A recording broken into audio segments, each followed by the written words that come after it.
Hello and welcome to my patch notes rundown for the 4th of March. I'm going to cover mostly the miscellaneous combat changes, as my goal with these videos is to primarily cover patch notes rather than major updates. If you do want a summary of the notable changes, the RS guy has a great video covering it if you haven't watched it already. Without further ado, let's get right into it. Reduce the rate at which Moonstone appears in Thalmon's store. Increase the drop rate of Moonstone from ritual disturbances and ghostly implings. Thalmon now sells Impure Essence in its noted form. Surge, Escape, and Dive no longer incur global cooldown when used, but they also no longer generate adrenaline.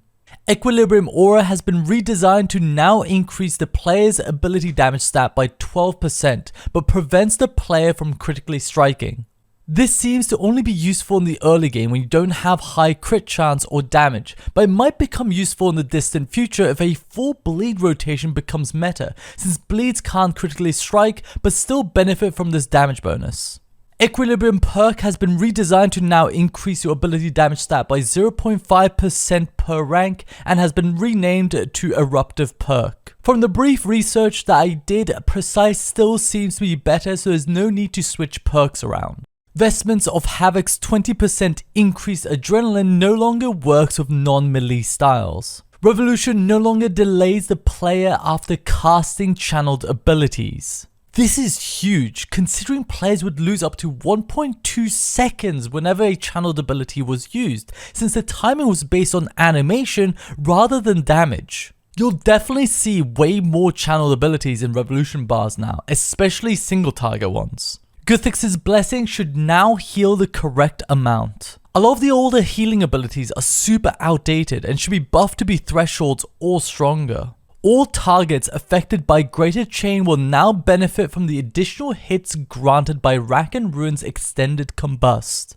Auto attack damage range has been increased from 0 to 100% to 20 to 100%.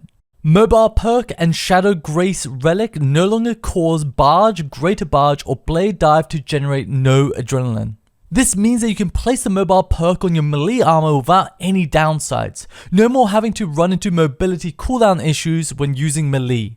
Greater Barge no longer deals channel ability damage at a fixed 2.4 second interval. Instead, it deals damage at the same rate as a channeled ability would naturally do. Assault animation has been reworked to better match the damage hit splats.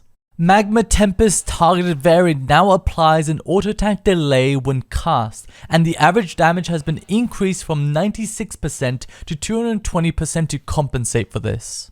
This happened because you didn't directly attack the target. It would act as a defensive, which in turn would allow players to force an auto attack alongside its use. Metamorphosis damage bonus has been increased from 62% to 66%. And that's it for this week's patch notes. I like pretty much all the changes, now we just need an epic fun boss to use them all on. Anyways, that's it from me, thank you for watching and take care.